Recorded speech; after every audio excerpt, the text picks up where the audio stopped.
What's up, everybody? Thank you for joining me tonight here on Northwoods TCG. I'm sorry I'm a little bit late. Just had to get some things finished here before I got going. Once again, thank you, everybody. Thank you, Ivan, for joining. Greatly appreciate it. Thanks for using the Pikachu emoji that you can get if you become a member of the channel. That's right, join the membership. You get some cool little emojis down there. If we can get 10, I can add some more.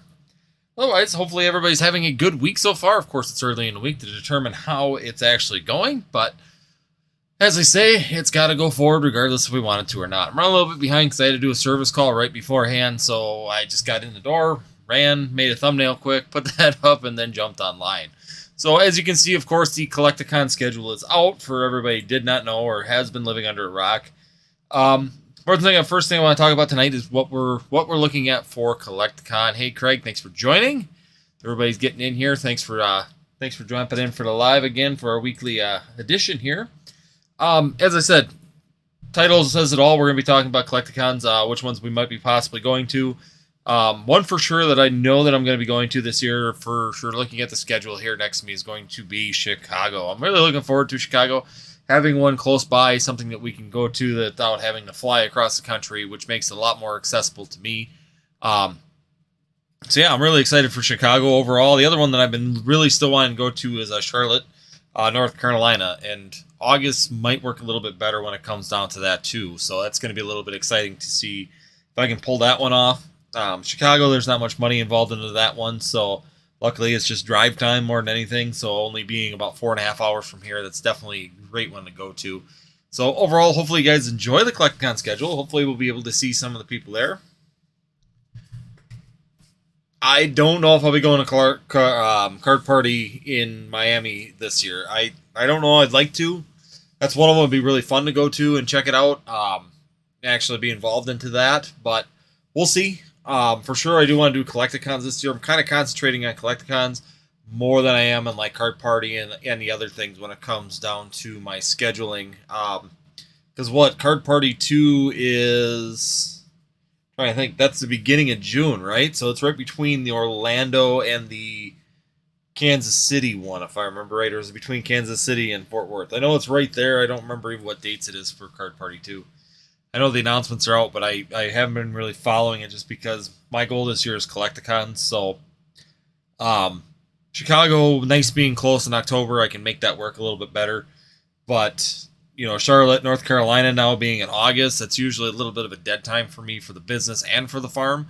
So there's a great opportunity for that one to be able to make it too also. So hopefully I can do 2 this year.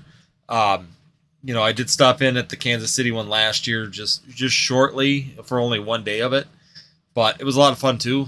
Just kind of wandered around and just kind of checked out the booths. I didn't sell anything at that one. Chicago, I'm going to be trying to... the fact that I'm going to try and sell at the Chicago one. So let's see. Being that late in the year, I might have enough stuff to inventory yet to be able to do that.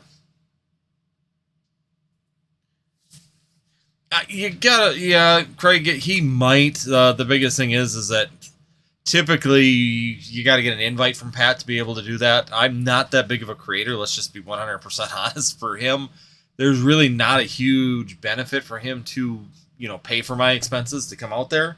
He might help or, send an invite or something like that for the tickets to go in, but I think that's probably the extent of it. I'm just not a big enough influencer for him to really get a benefit for doing that. He might, who knows. But once again, we'll see. If I can get Card Party, I will. If, cost-wise, though, it may not be in the cards this year, but I'm sure we'll have a Card Party 3. I think that'll be fun if it does happen again. But overall, Collecticon schedule looks really good. Really tight scheduling on some of them. Of course, you're really getting tight into, having to choose sometimes between like Card Party and Collecticon. Some people are really going to have to make that choice. And if you're not a full-time Pokemon person, so like myself, I'm not full-time. I don't do this full-time. This is a fun side hobby that I do. It's a investment that I'm trying to slowly build. And it's a small business on the other side that's really important at that point.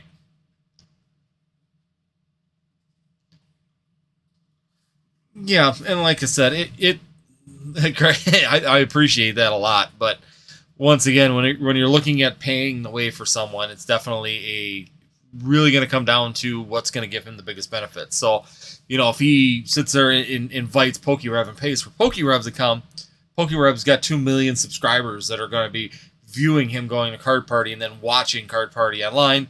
It's going to give him a lot of real estate. When it comes down to a creator under 10,000, it's really not going to be as good. Once again, so it's going to come down to numbers. We will see. Numbers will follow, of course, but for a business aspect and for a creator's aspect, when you're going to be putting expense into inviting and paying for someone to go, he's definitely going to be putting money into, he might, like I said, he might give me free tickets. That might be a possibility. Those kind of things might be a possibility, but him paying my expenses to go is probably not going to happen. He's just not going to give me that much ramp up just because he's not getting enough benefit for him either, which I understand a business aspect. I'm not big enough to give him a big kickback, even for views and that. He's not going to get the kickback that he would from inviting like a bigger content creator like Pokeball, PokeRev, Leonhardt, those kind of individuals into there. Good evening, Michael. Thanks for joining. Can you ever see Collecticon coming to Canada? I would love them to. I think it'd be really cool to have them in Canada, so I could see it potentially in the future. It seems like Collecticon is moving things around. They're starting to expand more, like they're moving up. So Edison, New Jersey, even though Edison doesn't seem, looking online and from what I've heard from people, Edison isn't exactly the best town in New Jersey, but the fact that they are moving up to New Jersey is a big change. Pushing Chicago now, I think that's the first time they've been anywhere near this far north, too. Kansas City was always the closest one to me last year. That's why I ended up going down to Kansas City.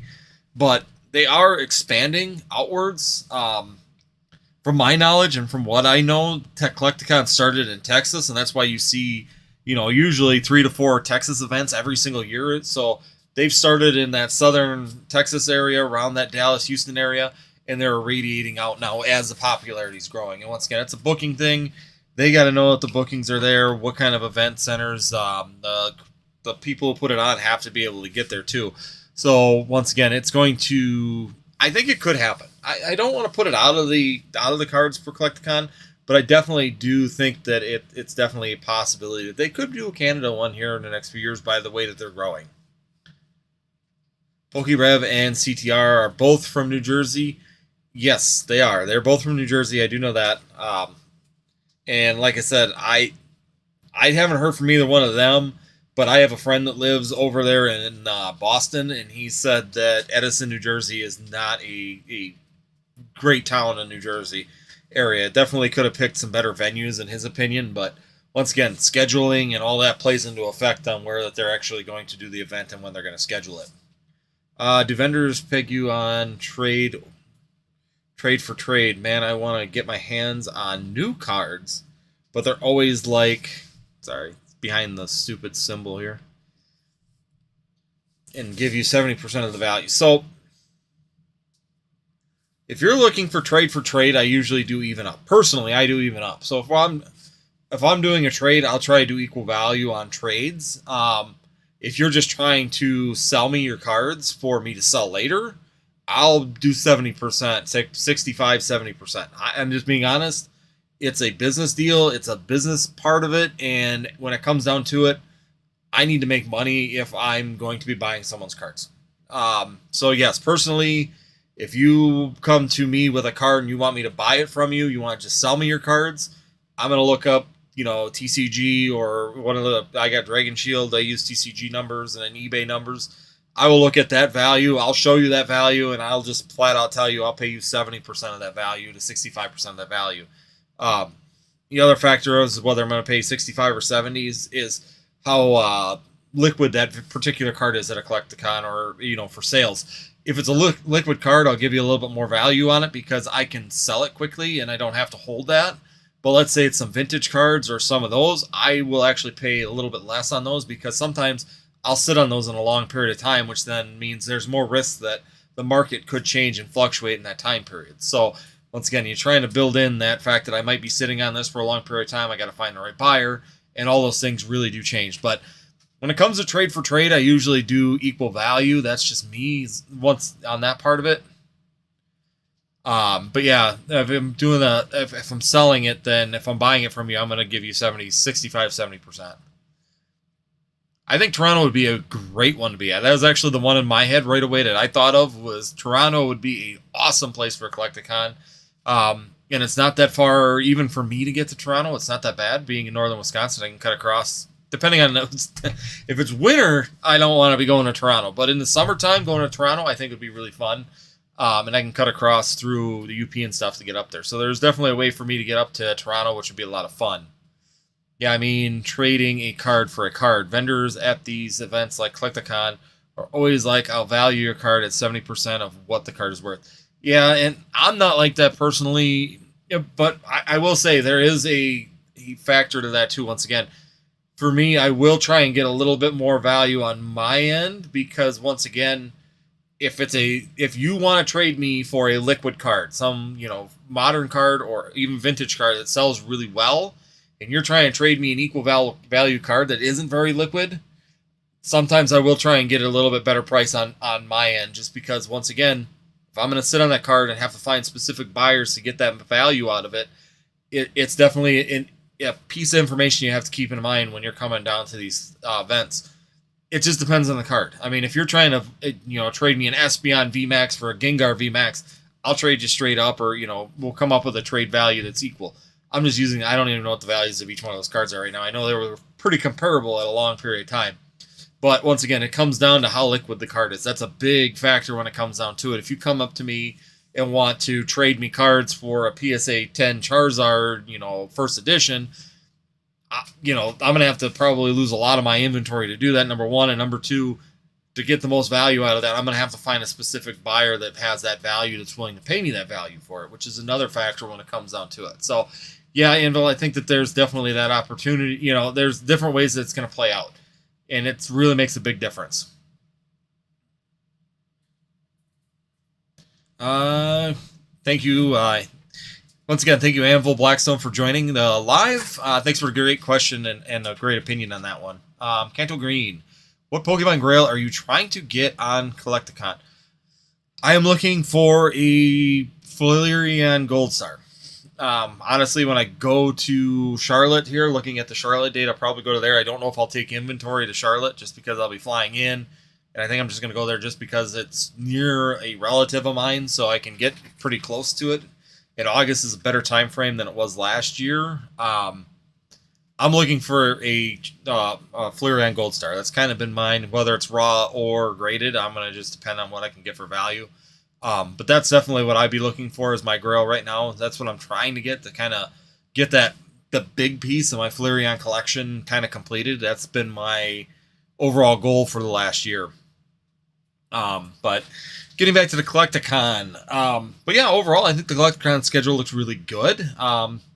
Orlando in the middle of summer, I don't know, coming into May, I don't know if that was the smartest play.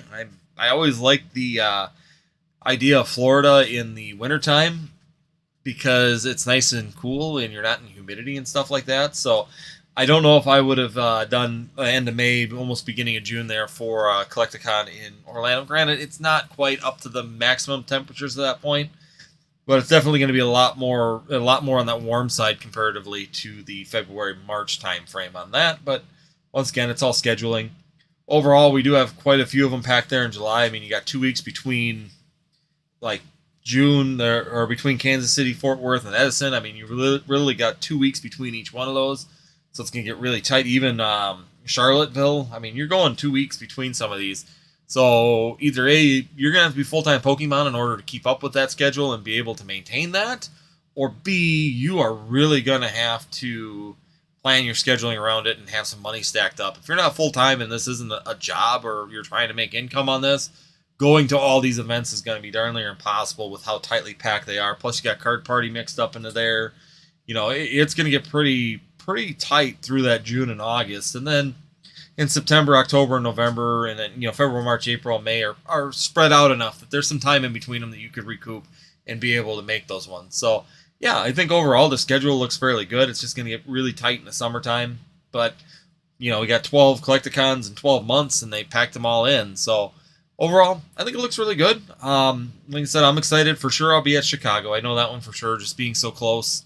And I might be trying to get a table or a vending booth at that one just because it's within driving distance, so I could take a lot of my inventory in my truck with no problem and not have to worry about trying to fly it or drive, all the way out to North Carolina or something like that. But Charlotte, North Carolina is the second one that my intention is to be to this year. So I'm kind of excited for getting out there. Looks like timing's a lot better for me to get there this year, so that's going to be fun.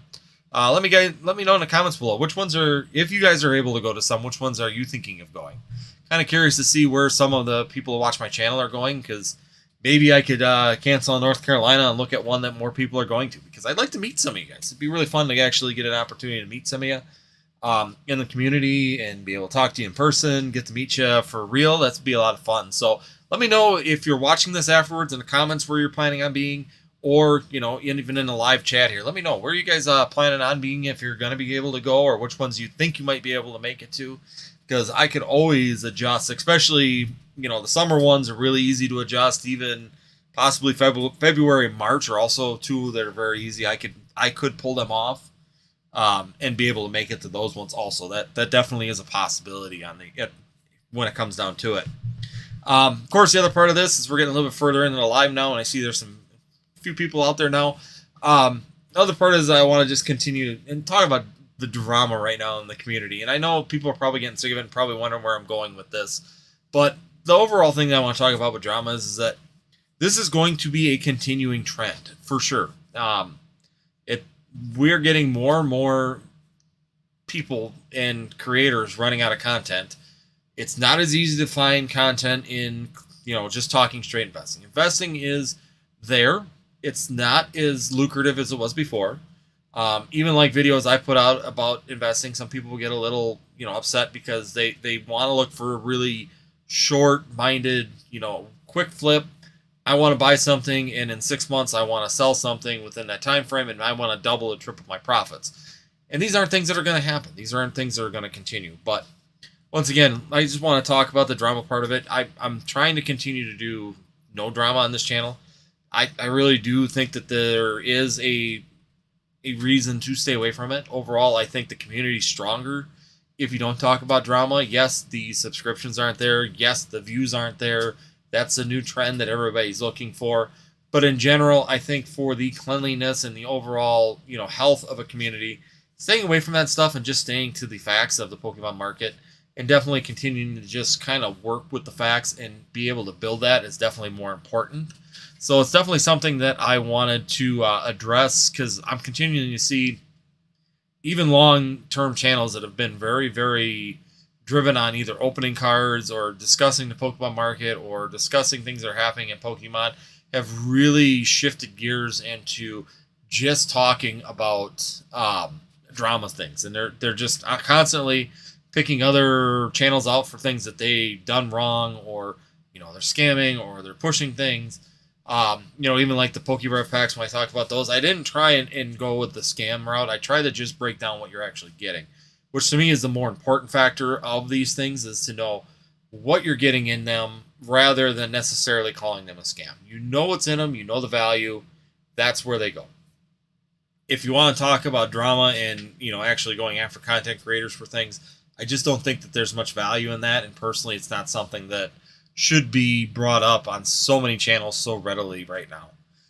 There's definitely different ways if you just do your own content and continue to do things your way, that, yeah, you may not get the views or the subscribers, it may be a little bit slower, but overall, the community is a little bit stronger, and the people that are in your community are more adapted to you, and they trust you. You get that word of trust, and that's a big factor when it comes down to is as times continue to get tougher, as things continue to keep condensing, and as things continue to drop in price and not be these quick flip, great opportunities right up front, we're going to see more and more of these stable, trustworthy places also start to do some really weird things to try and make some money. I mean, even the consignment deal, you look at those kind of issues, these things will start to happen more and more, which is just where if you can find some place that has more transparency, like Dan said on the video, Dan from Catch 'em All Collectibles said on the videos that eBay has full transparency on the consignment through through them. So that's definitely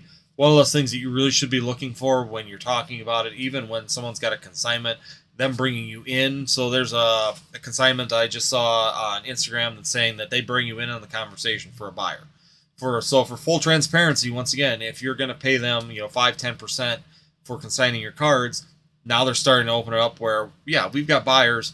We'll include you in the conversation with that buyer. So we're just going to connect you to the buyer that's looking for this. You can be in a conversation and on a negotiation, or at least see what's happening, so that there's full transparency on that. And I think that's a big fact that's going to continue to happen. Canto Green, what do we got? Do you think Pokemon Generations will go to the moon?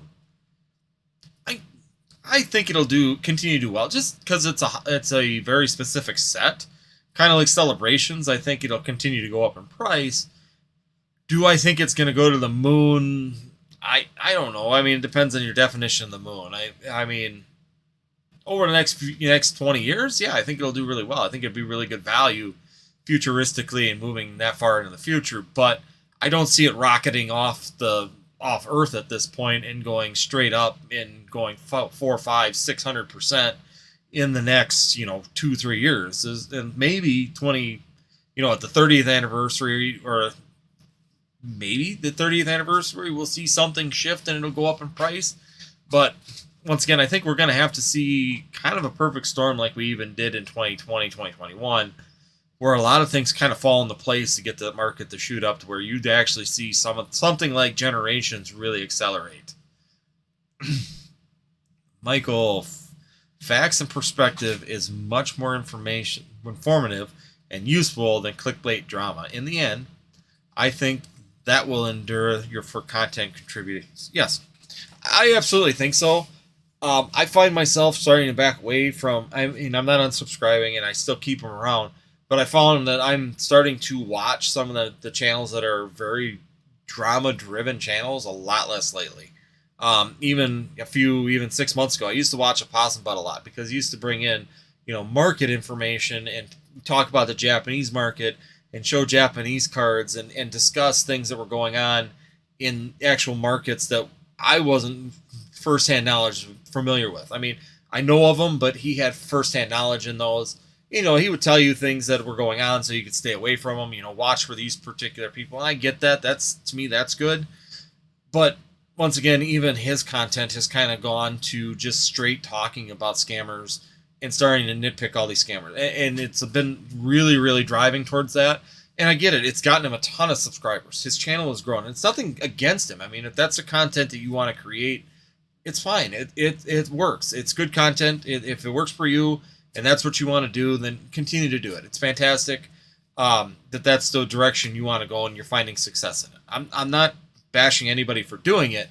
It's just personally, I don't find that to be as interesting as, let's just say, Danny Phantom talking about what's currently going on with Evolving Skies or what's happening with, some of the older sets such as Celebrations, and he breaks those things down and there's not much drama involved. It's more informative. It's more detailed on what's happening in the markets and how the markets are successful.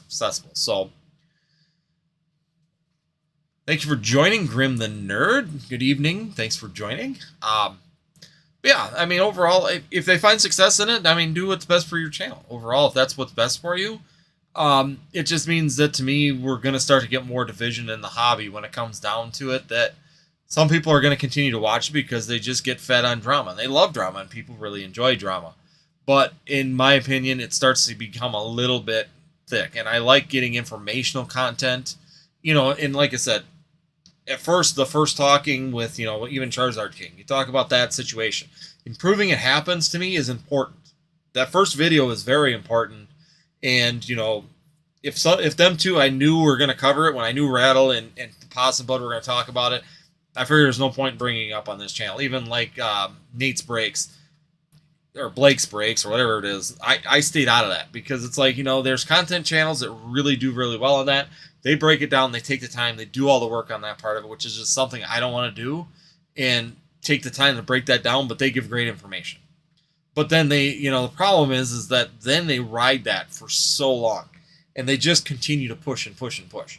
I think you could do a video just saying that it's out there, explaining what happened, and then talking about the repercussions of that, and then you could let it be. That would be enough of a content for me, just to give the community the awareness of it. But, you know, sit there and just continually dig into it's just way too much. It is, and that's exactly it, Michael. To me, it's shallow. It's just really, really, really short-sighted to sit there and just try and continue to dig at something over and over and over again. Awareness is enough a lot of times, but like I said, each channel is their own. I mean, they can do what's best for them. I'm not going to tell Possum Bud that he's doing anything wrong. I think he does good content. He has good content. He's good at getting information. He's good at bringing out what's happening, you know, and making situational awareness of it. And that's good. Rattle, same way. Great situational awareness. At first, he breaks it down. He tells you what they found, gives you good evidence, shows that this stuff occurred, you know, and that's good. But, you know, then sometimes it just continues to turn into, you know, this messaging war, and it turns into this. It's like that just gets to be too much. And information needs to be out there if there's scamming going on. I get that. And them two channels are great for it. And that's why I really don't even get into that content. I've had people even on here say, you know, I should do a video on that stuff, and have a message and comments on videos about that. And I don't do it because they cover it so well, and they're going to dig into it so far. They're going to go so far down the rabbit hole that it's great for their content. And let them continue to do that. That's what they do. But once again, I like the first videos a lot of times where they give you the information, they break it down and tell you what's happening. You know, they give you the awareness of it, and for me, that's enough. I don't need to watch the, you know, no offense, Rattle and I have known each other for a long time, even since we were first starting out channels on Facebook. We started clicking on each other's channels and started following. Rattle does great content. He's very in-depth. He's got some really good informants, and he's good at finding all the information, but to me, the information's too far. I don't need to see 24 parts on what's all this stuff being tore down and discussing a lot of the same things over and over and over again with maybe a little bit different twist that he can add to it. And that's just personally me. That's what I like about content, is that, you know, even Rattle, Possum Bud, I can get that great piece of information at first, but then it's just going to be one of those things that it gets too far. PokeRev just sold a 10K mystery box. I did not know that. Huh. It's not surprising. Like I said, you know, I think that personally, some of these bigger YouTube and content creators can do that stuff. They definitely have the following to be able to do those kind of things. Was that 10K mystery box like for a specific content creator? Or was this actually like sold through his store and he actually sold a 10K? Because he did a video on that today, didn't he? So I'm going to go look real quick, because I think he did a video on that, if I remember right. Let's see. I'm going to check real quick, because I'm pretty sure, I thought I saw, I didn't watch it, it just came across my feed. It just came across my feed, and I haven't taken the time to go and watch it yet, but watch his latest video. Let's see. Yeah, that wasn't it. I thought I saw something come across, but maybe not. But no, I guess I didn't hear about it. I just know that he did. There was some video up earlier, and I don't even see the video that he showed. Opening every vintage box ever, $500,000. Thought I saw a different video come across, but yeah, be kind of curious to know what was in it. Was there 10K worth of value in it, which I'm sure there probably wasn't. And, you know, like I said, was that for a specific content creator? Like he was doing that for Cool Trainer Ryan, CTR, or was he doing that kind of stuff? So, looking real quick to see if he has anything silly like that listed on the site. Once again, not if he sold it, I'm not surprising. If someone were to buy it, I really wouldn't be all that shocked either, because he has a big enough community that he could definitely do something like that. It wouldn't be hard for him to sell a 10,000. I honestly think he could probably even push higher, personally. I think he has a big enough community. He's got enough people following him that he could definitely do more. I think that, so predictions, I'm honestly going to say it's going to really depend on reprints on that particular set. if I see it being really good at first. There's some really good chases in there. I think overall the set looks really clean. It looks really good. It definitely has a chance of doing extremely well, especially the ETBs with that Mimikyu ETB. I think some of the sealed product will do extremely well. I don't know. I haven't looked at it recently, but have they announced what the promo or what the promo card inside of that holiday set's going to be? Because they usually always have a promo. I'm curious to know if that's going to be Mimikyu too.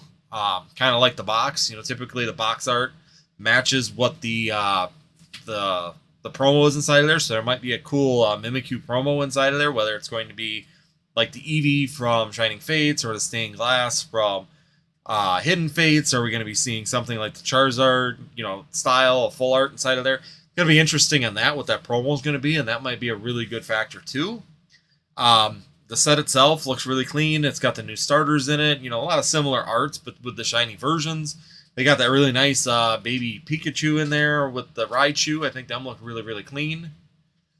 And overall, I think it's going to do really well. But I wish that they would stop printing them to oblivion like we've seen with a lot of the previous ones. So as a lot of people know, they love to print those things to oblivion. And they like to, like Shining Fates, they just kept printing it and printing it. The value would go up and they print to death. And the value would go up and they print it to death.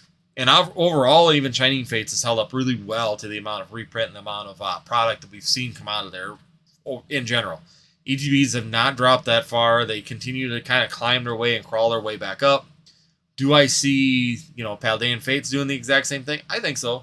I think it's going to be a strong set. I think it's going to be a lot of fun. I think it's going to be an enjoyable set to open. Well, the only thing that I could see potentially being an issue in the whole set is the fact that Charizard seems to be... It looks good. It looks really good, especially with the current artwork scheme in the whole Scarlet and Violet era right now. With the looks. But the Charizard to me still that hasn't grown on me as much as, let's say, the Hidden Fates or the Shining Fates version. I think both of those were a lot better artwork when it came down to it. Hidden Fates to me is a lot of set. And I saw a video where someone was saying that Paldean Fates is going to be a lot better than Hidden Fates. And I don't know if it's going to do it. Hidden Fates, is one of them sets that's really, really good. I think there's a lot of people that just aren't spending the money on it, and there's a lot of better opportunities currently to be spending money on. And overall, still sitting at $150 to $180 for an ETB, which is still fantastic comparatively to a lot of other, sets that are going on right now, or considering its age and everything for that ETB. Overall, Hidden Fates, I love Hidden Fates. Hidden Fates is my favorite set to open. The problem is I have a really hard time sitting there and ripping open a Hidden Fates ETB for the price that it currently has. And trying to see, do I still have it in here? Yeah. I even have one in the room. I always keep a Hidden Fates ETB. They are in around my room someplace, just because I do enjoy that set. And if I ever do lose control, I will probably open it and chasing that Charizard, because I do really love that Charizard, and I have not pulled it yet, and I have not bought it yet.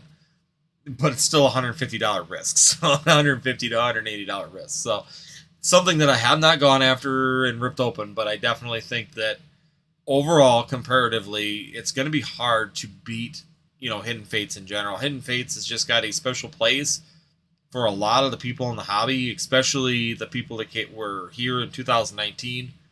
And, I even laughed about the video that I saw, because they actually said that Hidden Fates sat on the shelf until Hype and FOMO drove it off, and it's like, you must not have been around when Hidden Fates is out there, because you couldn't find an ETB. Hidden Fates on the shelf in an ETB form were nearly impossible to do. The Raichu boxes, you could get those. The Gyarados and the is it Raichu?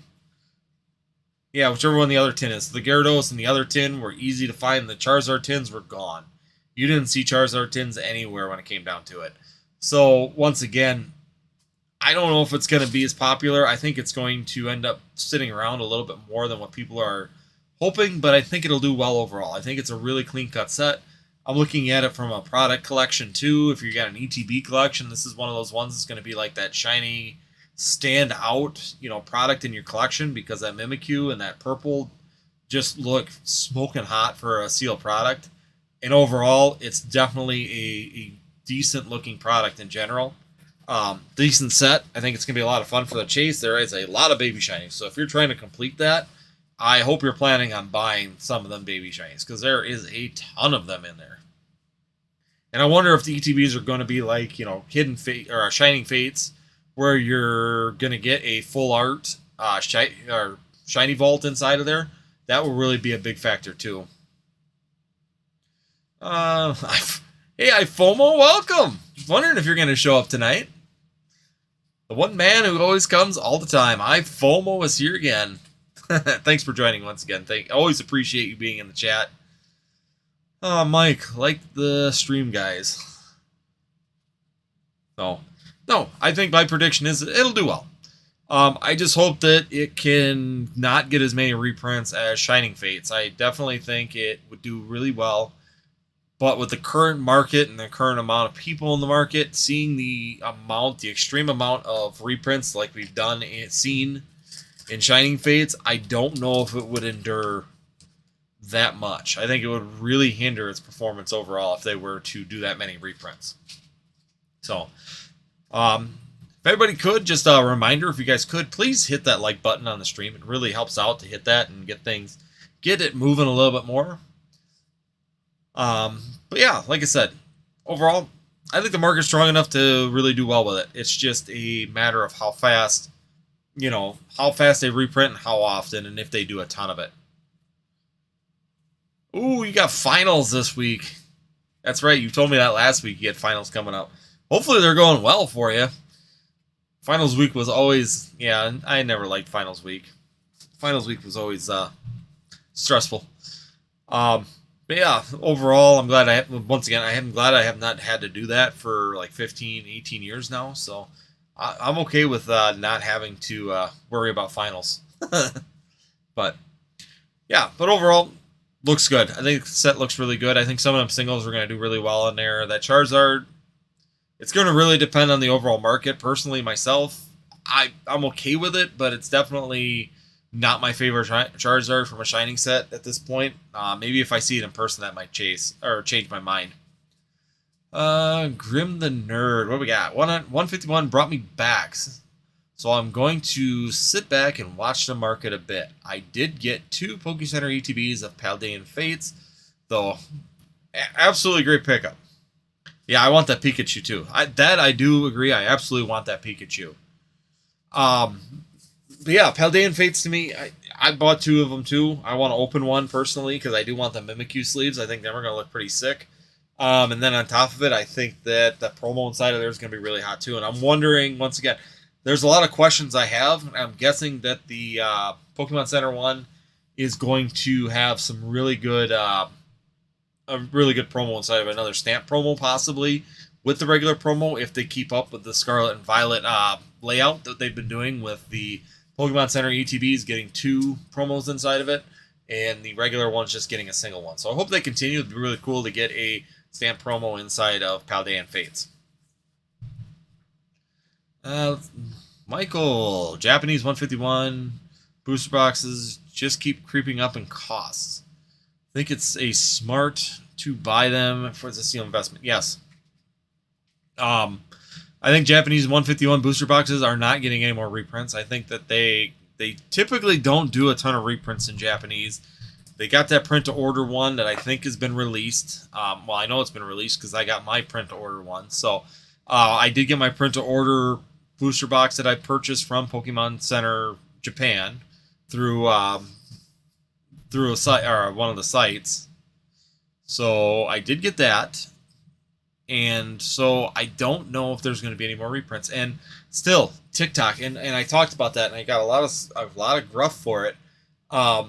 Overall, and I'm just going to tell you from my experience watching TikTok and going through, in Twitch and a lot of the other channels right now, when it comes to Pokemon 151, if people have the option between Japanese and regular Scarlet and Violet 151, they are buying Pokemon 151 all day. I am seeing Pokemon 151 being continuously open on all of the streaming channels that have Pokemon 151. overall, I think that the English version got screwed. No offense to anybody that likes Pokemon 151, thinks it's going to be the hottest set ever. I think the English version got screwed and the Japanese got all the good. And that's showing continuously. Look at the price of a Scarlet and Violet 151 booster pack right now. You can buy them for about $5 to $6. You go on the same person and the same Twitter or TikTok sites and Twitch sites that are doing these box openings, they're selling the Japanese version for around $9 to $11, and they're selling. And they're continuing to sell. The fact that we lost that chase for that Master Ball chase is still big. And the pricing on those continue to move up really slowly. We're seeing the top ones like the Gengar and the Pikachu continuing to move up, which is creating more of a chase on the Japanese side just because of the Master Ball print, the holo. We didn't even get the regular Pokeball print, and they got 2 different variations of it. One is a premium. And the other part is Andy just said it. I was just going to say that. And the quality. The Japanese has some quality issues. I'm not going to say it's perfect like it used to be. And it's not as great as it used to be even a year ago when it comes to Japanese. They're having issues with quality. This is what happens when you're trying to print for, Japan. They've got, Japanese, Korean, Chinese, and one other one. They're printing for, I think, Taiwanese. I think they got it in that language too now. Whatever they're doing, they're really printing for 4 different languages now, which of course means they're printing more faster in order to keep up with these sets. Plus China, they're trying to push through all of the sets from all the way back in Sun and Moon all the way up to today. They're almost caught up, so they've been printing really heavy for that. And that's really causing an issue with their quality also. It's just the more you print, the more quality issues you have, and the less likelihood you are to catch them because you're not trying to be perfect anymore. You're trying to meet quota.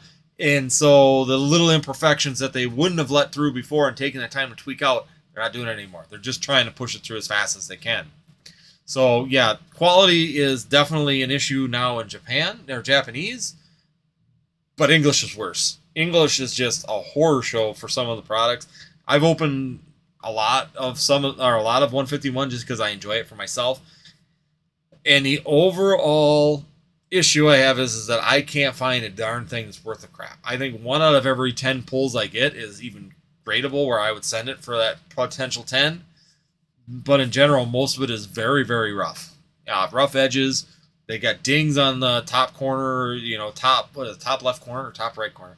One of the top right corner, if you're looking at the front, typically has a ding on it. It's really common. So it's like there's something going on with the blade of the cutter, and it's definitely showing up inside of the cards. Let's see. Michael, not Master Ball. Not Master Balls crippling. Yeah, no Master Balls was really crippling. Like I said, even if they would have done the Pokeball holo, I think it would have been an improvement.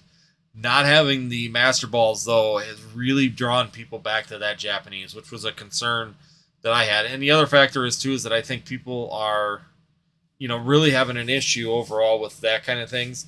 And then on top of it, the other issue is that everybody saw it all before it got to English. So overall, it wasn't as exciting to open it because we were already knowing about the Master Ball chase. You already knew about these things.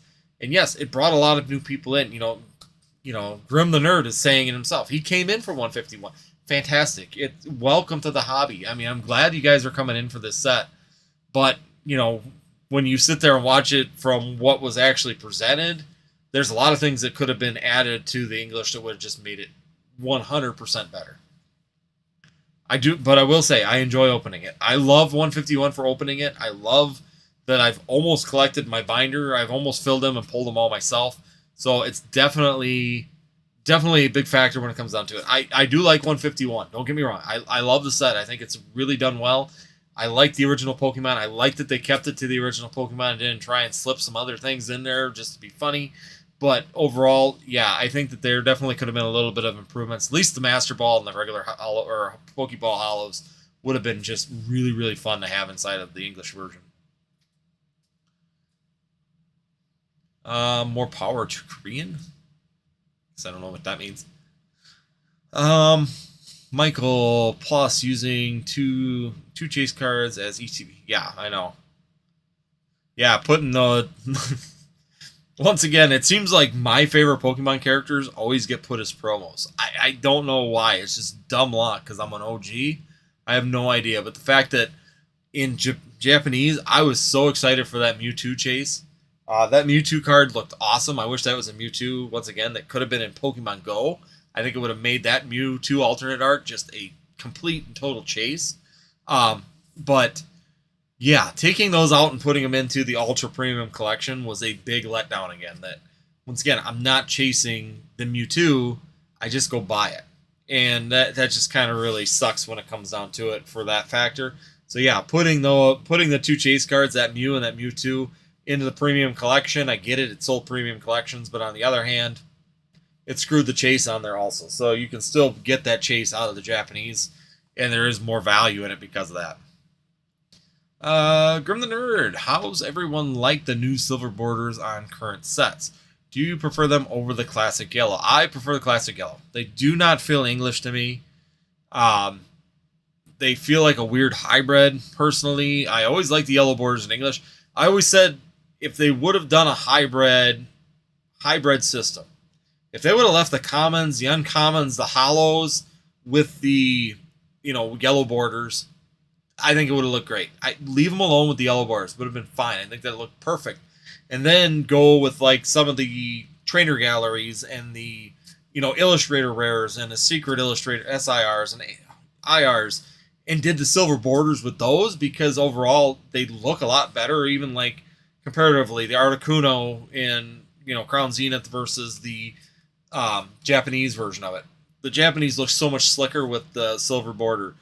Most of the illustrator rares looked a lot better, and the trainer gallery cards looked a lot better in Japanese with the silver border than they did with the yellow border, just because the yellow border was almost distracting from the art, while the gray border was more flashy towards the art. You saw the art more than the border, while in English you saw the border more than the art. So they kind of worked counterintuitively. Overall, I personally wish they'd go back to the yellow borders in English. That would just be my feelings on it. I think the yellow borders would look a lot better for the commons, uncommons. It would just give you more of that authentic feel to it.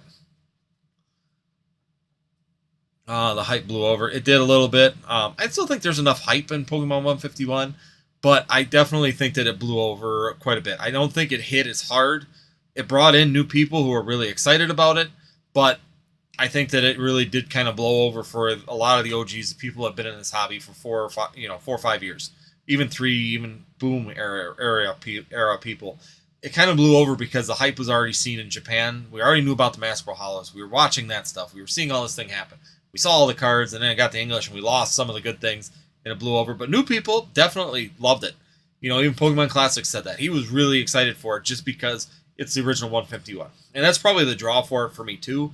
You get me into it to open it just because of the fact that it's awesome to see all the original Pokemon, and that we got the full 151. For the last, 18 years, it's been 150 because we couldn't use one of the Pokemon because Kadabra was taboo because somebody put a freaking, what was it, just a thing against it or a lawsuit against Pokemon for using his catchphrase, or his name or something like that. So it was just kind of silly on that fact. Michael, I don't mind the new border. It actually is better for color contrast in the cards. But the yellow is also so nostalgic and hard not to love. Exactly. Grim the Nerd. It grew on me. Cards look a little better sleeved or on a slab, in my opinion. And then he says, valid. Maybe that's why I'm starting to look, or like the silver. Silver looks a little more like Japanese gold. Yeah. And that's my point, is I think you could have kept the nostalgia in a lot of the other cards. You could have kept that nostalgia on the commons and the uncommons, because, that takes you all the way back to, like, this. You go back to that feeling of that yellow border, old, classic, nostalgic English cards. And, but I do agree. SIRs and the IRs definitely would have improved. Even the trainer gallery and Sword and Shield would have improved a lot if they would have went to silver, so that you weren't drawn to that yellow. That yellow was almost distracting from the art in English, while in Japan or Japanese, it was very, very stark difference to the contrast to the art. So you're drawn to the art, not the border. So it was a big difference. I mean, even the one that I always liked is the Hoot Hoot. The Hoot Hoot, the yellow border was very distracting on that, while the Japanese version was very clean. I love the Hoot Hoot in Japanese. I'm not a big fan of it in the English version just because of the fact that yellow border. Justin Burke. Thanks for joining, Justin. How do you think Sword and Shield will do in the next 3 to 5 years? A lot of people are saying it will only rise slightly. So I think it's going to do a little bit better than what some people are here saying. I think we're going to see some slowdown in Sword and Shield. I think it's going to slow down just because there's so many other things happening in Pokemon. I mean, people are drawn back to Sun and Moon. I mean, that era is going crazy. People are starting to get more interested in Scarlet and Violet, and as Scarlet and Violet gets a competitive deck, that's going to shift things also. I think that personally in 3 to 5 years, I could still see a lot of these booster boxes crossing that $200 range pretty easily. Especially when we talk about like Lost Origins, Silver Tempest, Brilliant Stars. All of those I think would be crossing that $200 mark fairly easily on these boxes, just because the trainer gallery is really good. The art's really good. The fan favorite Pokemons are in there, such as Arceus and Charizard. You know, you've got Giratina, you got the Tina in there. You've got that fantastic Pikachu gallery inside of Lost Origins. And Silver Tempest has got that fantastic Lugia alternate art, along with a alright trainer gallery. But I think overall there's some really good opportunities for those to really push well into that $200 range. Personally, I could even see a set such as Chilling Reign making a run for that in that time period, because I think that Chilling Reign has definitely got some really good alternate arts that are still slept on in there. Fuchsia Strike. Fuchsia Strike's got some fantastic alternate art, such as that Celebi that nobody really looks at. I mean, you got that Gengar, you got that Celebi, you got that Espeon sitting in there, and all of them are really good-looking artworks. So once again, I think that you're going to be hard-pressed to find a lot of those, late-era booster boxes from Sword and Shield being under $200 in the next 3 years. That's just my personal opinion. Now, do I think they're going to shoot to the moon and be like 1,000? Maybe Evolving Skies in 5 years? But I don't think any of them are going to be that high. Personally, I think you're going to see a pretty common trend of what we saw like 2019, where you were buying black and white booster boxes for around $250. So, once again, just to give you a time frame, there's more people in the hobby, which will be a different factor. In the alternate arts, the artwork is definitely better in Sword and Shield than it was in black and white. Overall, I think black and white has been voted several times as one of the worst eras in Pokemon. And you can see there's just not really much catching people's attention in there. Sword and Shield definitely has that advantage right now with the alternate arts. And a lot of people are going to come back too and remember those alternate arts. And it's definitely going to be something people are going to continue to chase. Justin. Oh, let me see. I missed one. Michael, I'm personally gambling on Sword and Shield doing great in 5 years. My mission is to master all the sets. That's a pretty big goal right there. But I agree. I'm putting a lot of money still in Sword and Shield, and I'm doing a video here for tomorrow. I got to go through and edit it. They did it before the live here this afternoon, and then I went to go do stuff. We had a trading night tonight with my son, so we went and did the trading night, and then I came back for a live, so we're running a little bit late on time. That's why I was a little bit behind. But yeah, that's one of the things I'm going to talk about for some investment stuff that's coming up. Is Sword and Shield to me is still where I'm putting a lot of my money currently, just because I see some really good value in a lot of the Sword and Shield sets. Overall, they're now nostalgic to a lot of new people that came into the hobby. Even if they've left, the chances are is that they're going to come back again, and they're constantly going to possibly be doing this in and out. The economy's getting a little tougher for some people, and there's no stimulus checks coming. Credit cards are starting to max out for a lot of people, and that's going to be a factor on why some people maybe are going to sit on the sidelines. They're going to watch, and they're going to remember, but they're not necessarily going to be big in the buying. But if the economy improves, people start getting some more expendable money, things will start to change. I think you'll really do some things where you'll see Sword and Shield especially start to make some movements again at that point in time. Let's see. Yep, it's the last of the yellow borders. That's a big factor too for Sword and Shield for nostalgic reasons. Michael, adding as much sealed as well as I can afford. Chilling Reign, yep. Grim the Nerd. I've been eyeballing booster boxes of Fusion Strike. You tempted me. I like Fusion Strike. Overall, I think it's got really good alternate arts in it. I think it's got some really good value in it, and the price is really good, in my opinion, for what the set actually offers. Chilling Reign, another one. It's finally up to where I think it probably should be. Currently, being around that $140 range. I think that that set was always kind of beat to death right away because it was released right before Evolving Skies, and we all know what happened with Evolving Skies. Evolving Skies became the chase set. It's an evolution set. It hit Dragonite, Rayquaza, everything was in that, and that set exploded. And Chilling Reign and Fusion Strike both just kind of got left behind because then we got all that product all at the same time. Hey, Pika Pika, thanks for joining. ZZISCO, thanks for joining also. iFOMO, is there a chase you have that you want to accomplish next year? Any special cards? Personally, for me, like I said earlier, my grail right now, my card I want to get in my collection in the next 12 months is going to be a Gold Star Flareon.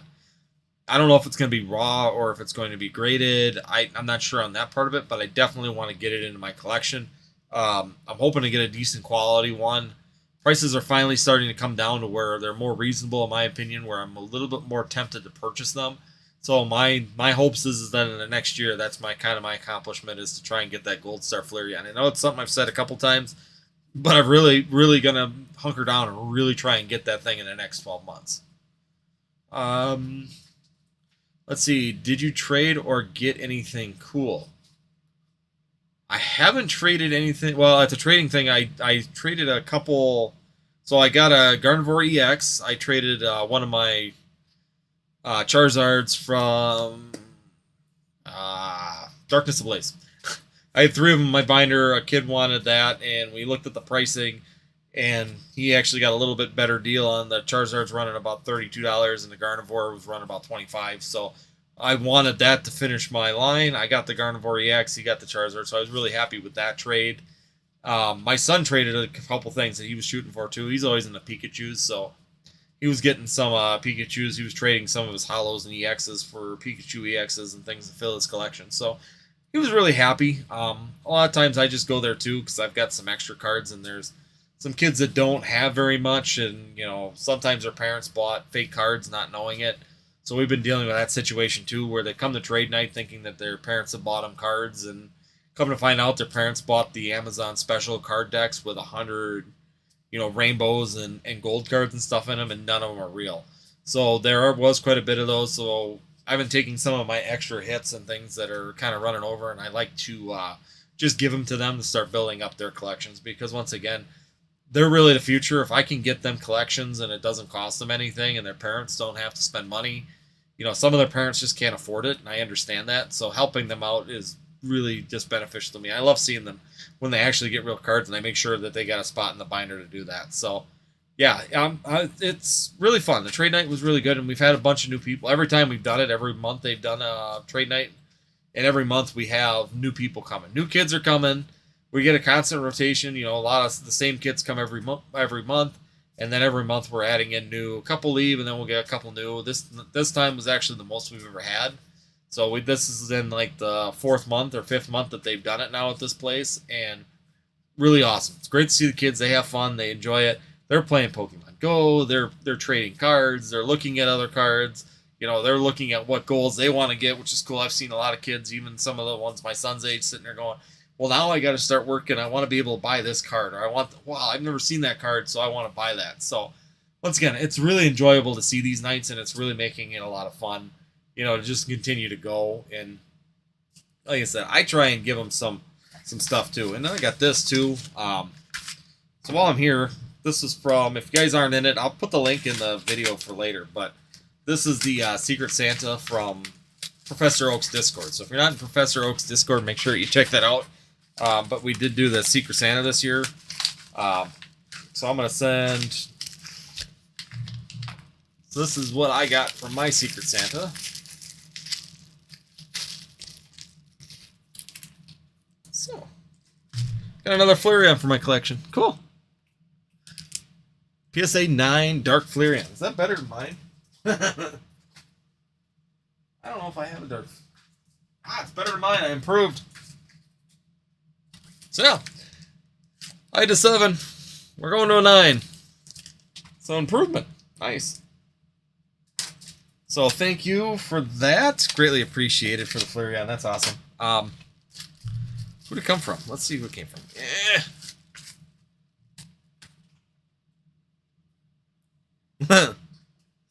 Long. Really? I don't know if you guys can read it. It says, "Long live the Cabal." Huh. I wonder who that might have come from. That's funny.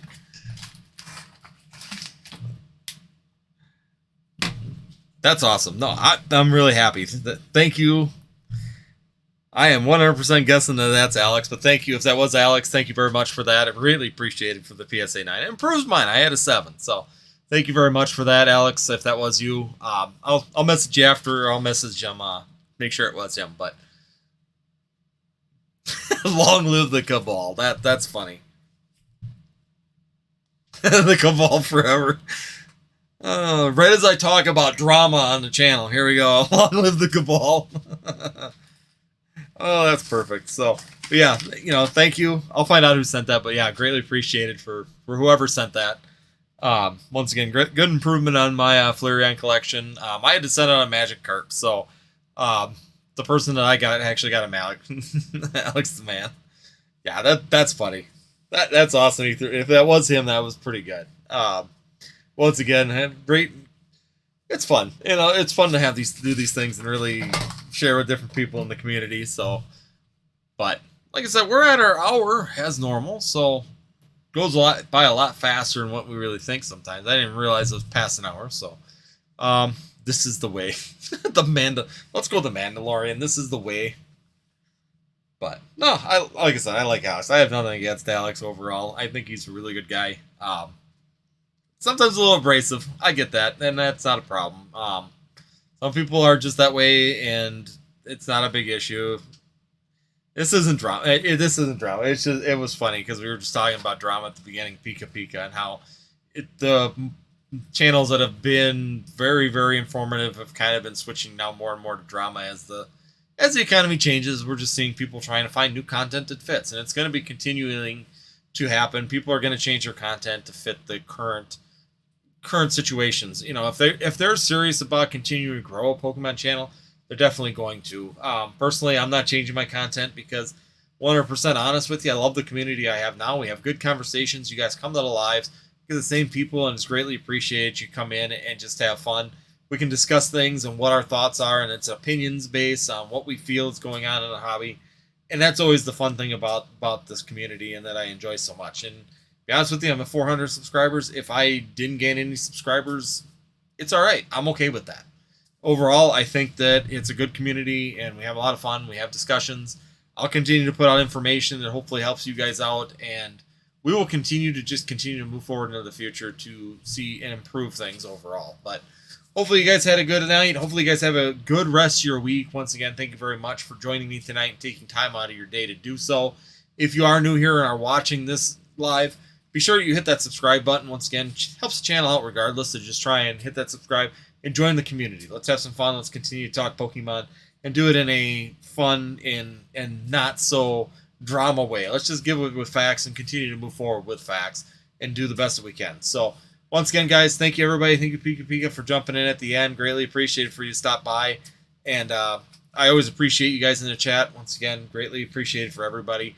Anybody that is new here, once again, for to help out the channel, also, you can always hit that membership down below. Membership definitely helps out the channel. It's 99 cents. You get the cool emojis. Have some fun with that. And then I also continue to put in some information and data ahead of time for you guys, so you guys can definitely get that information to better help yourself also. And then I do release it usually on Discord within a couple weeks afterward. So we are going to be releasing that Poke tool. I don't know if anybody's watched the video for that too. I'll be releasing that tool on Discord so that you can do the comparison shopping. You can check, put in multiple items now. I've got it set up for 3. So you can do a comparison for which one's giving you the best value with the least price. So you can see that growth. Sometimes you sit there and think you buy something at 200, the growth is there. But you can see you don't have to move as much with costs and fees with a lower priced item due to that. So that'll be available here on Discord. I'll probably put that out there next Monday. So that way you guys can try that and have some fun, get some information, see some real-time numbers to help you with decisions that you're making. So overall, guys, thanks for stopping by. Thanks for hitting that like button, and also thanks for hitting all the hearts. Greatly appreciated. And as always, we will see you next time here on Northwoods TCG, which will be for sure live next Tuesday at 8 p.m. Central Time. But thank you, guys, and we'll see you next time.